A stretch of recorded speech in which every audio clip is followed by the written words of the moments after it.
Ya cuando entablamos la finalización de un proyecto que sabemos que hace parte de un proceso de construcción colectiva, del conocimiento, de fases, de controles, de monitoreos, viene una etapa fundamental que es la etapa de evaluación. La evaluación nos permite entonces analizar dentro de un proyecto todos los componentes, las áreas, los segmentos, los procedimientos, todo ese cúmulo de elementos que intervinieron en el proyecto y especificaron una vida útil del mismo, una eficacia, una efectividad. Es importante entonces reconocer en ese proceso de evaluación un componente financiero y hay que evaluarlo. ¿Cómo fue la rendición, el rendimiento de las inversiones? Un componente económico, es decir, si se logró el bienestar, la satisfacción en cuanto a los presupuestos, en cuanto a los rubros, a los costos y gastos del mismo. Y una evaluación social, el aporte del proyecto como impacto y que contribuyó de manera sustancial a un proyecto de bienestar colectivo. Es importante que dentro de nuestros proyectos, ya a la etapa de cierre, cuando definimos una armonización con la calidad, esta evaluación se debe realizar teniendo en cuenta cuál fue la preinversión del proyecto, qué decisiones se tomaron, cómo fue la implementación también de esas decisiones para el cumplimiento de las actividades en cada una de las fases del proyecto y el funcionamiento del mismo como tal. Si la misión, la visión fue abarcada, fue tenida en cuenta, fue visualizada y representada en cada una de las etapas y funciones del proyecto. En el tema de la evaluación financiera es importante el reconocer esa viabilidad entre los costos y los gastos. Si el proyecto representó una rentabilidad también dentro del propósito inicial que nos trazamos. Y si nos permite entonces de manera comparativa realizar una calificación, una ponderación positiva de nuestro proyecto en comparación con otras alternativas de inversión.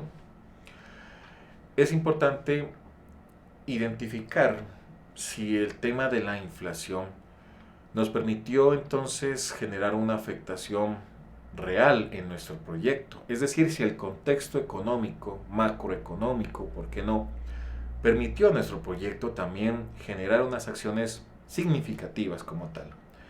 Es un nivel de profundidad, de análisis de profundidad, que se requiere también de acuerdo a ese contexto, ya sea nacional o internacional, pero sobre todo para identificar la rentabilidad de nuestro proyecto, si cumplió con la prestación de un bien o un servicio que permitió cierta relacionalidad con el contexto económico a nivel nacional, como por ejemplo el tema de la inflación. Identificar esos precios constantes, los precios corrientes que tuvieron fluctuación y que debieron también impactar a nuestro proyecto en el tema de la evaluación financiera. Si hubo algún punto de equilibrio también en la planificación de nuestro proyecto que nos permitió generar el control del mismo.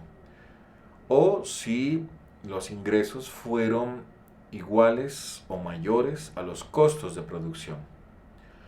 Cuando hablamos ya de la evaluación económica es importante determinar si nuestro proyecto generó unas utilidades, una rentabilidad, si fue eficiente la asignación de los recursos, si permitió esos recursos generar bienes, servicios que permitieran, que proyectaran un bienestar colectivo, comunitario. Si el proyecto en este análisis económico posibilitó la generación de nuevos empleos y el crecimiento económico a nivel local o regional o nacional, dependiendo del proyecto, de la magnitud y el alcance de nuestro proyecto. En materia social es importante generar una evaluación teniendo en cuenta esos alcances mismos del proyecto, si lograron generar procesos de equidad, de igualdad, de inclusión, si aportó a comunidades o poblaciones con menos recursos. Sí, o fue más bien nuestro proyecto una fuente para generar nuevos procesos sociales que generaran autonomías, liderazgos, empoderamientos como tal. La evolución del plan, inicialmente como fue concebido, y los cambios que también se fueron evolucionando, y cómo afectó a las comunidades, a los beneficiarios o las participantes de esos proyectos como tal. Si se detectaron amenazas, oportunidades, cuáles fueron esas decisiones que se tomaron y qué tan acertadas fueron. Todo eso se incluye dentro de ese proceso de evaluación. ¿Por qué? Porque nos da la posibilidad entonces de identificar un cierto nivel de fracaso.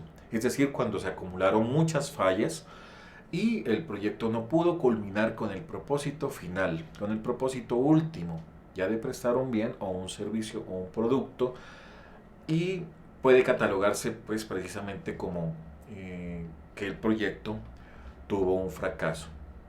Cuando no hubo un alcance definido como tal, cuando no se hubo claridad, no se reconocieron de manera clara los objetivos, cuando no se hizo un proceso de gestión del riesgo, cuando no se habilitaron los cambios necesarios para avanzar en el proyecto, cuando no hubo procesos de comunicación asertiva y obviamente cuando no se nos permitió generar una estrategia eficiente de evaluación del proyecto. Gracias por la atención.